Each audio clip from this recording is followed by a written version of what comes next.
2025 SLST 9-10 এবং 11-12 পুরো নিয়োগ প্রক্রিয়াটা কমপ্লিট করতে কতদিন সময় লাগবে?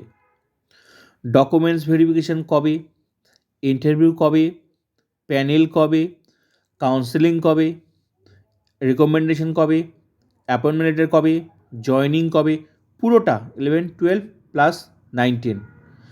এসএসসি মধ্যশিক্ষা পর্ষদ সুপ্রিম কোর্টে আবেদন করেছে। তো কী জানালো সুপ্রিম কোর্টে এই নিয়োগ প্রক্রিয়াটা সম্পর্কে একটা বড় আপডেট আমি তোমাদের সামনে তুলে ধরছি। তো চলো দেখে নেওয়া যাক।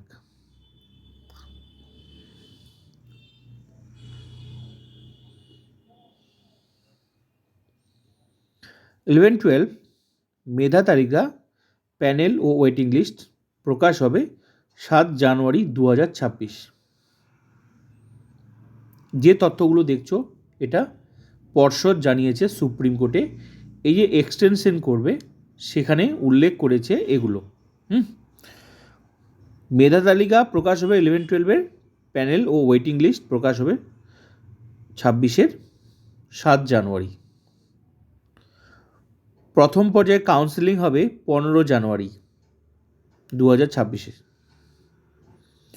মধ্যশিক্ষা পর্ষদকে নিয়োগপত্র দেওয়ার সুপারিশপত্র পাঠানো হবে 16 জানুয়ারি। তাহলে কত ফাস্ট, সবার আগে 11-12 কমপ্লিট হবে। এবার 9-10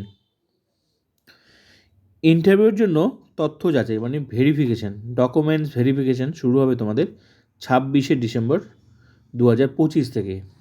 এগুলো উল্লেখ করেছে। মেধা তালিকা প্রকাশ হবে 24 মার্চ 2026। প্রথম পর্যায়ের কাউন্সেলিং হবে 30 মার্চ 2026 থেকে। মধ্যশিক্ষা পর্ষদকে নিয়োগপত্র দেওয়ার সুপারিশপত্র পাঠানো হবে 31 মার্চ 2026 থেকে। সূত্র সুপ্রিম কোর্টের শিক্ষা দপ্তরের আবেদনপত্র।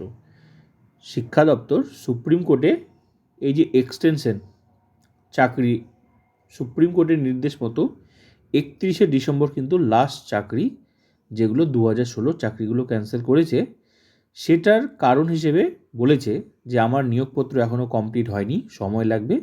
ওখানে পরিষ্কার করে উল্লেখ করে দিতে হয়েছে কোনটা 11-12 কতদিন লাগবে, 9-10 কতদিন লাগবে, সেটাই এখানে সুপ্রিম কোর্টে এগুলো উল্লেখ করেছে। তো সেগুলোই তোমাদের সামনে তুলে ধরা হলো। তো যেহেতু উল্লেখ করেছে, কাজ তো অবশ্যই হবে। তো দেখা যাক, সেটা সময় বলবে। তো এটাই একটা সবচেয়ে বড় আপডেট ছিল। আর যারা টেনশনে আছো 1 নাম্বার 2 নাম্বারের জন্য ডাক পাওনি, আশা রাখতে পারো। যে সাবজেক্টে তোমাদের এরকম হয়েছে, কেউ 1 নাম্বারের জন্য ডাক পাচ্ছ না বা 2 নাম্বারের জন্য, অনেকেই বাদ গেছে। তো যে সমস্ত সাবজেক্টে রেশিও কমে যাবে সেখানে অবশ্যই সেই রেশিও পূরণ করার জন্য আশা করা যায় সেকেন্ড লিস্ট বার হবে, কিন্তু সেটা সময় লাগবে। এটাই হচ্ছে সবচেয়ে বড় বিষয়। তো দেখা যাক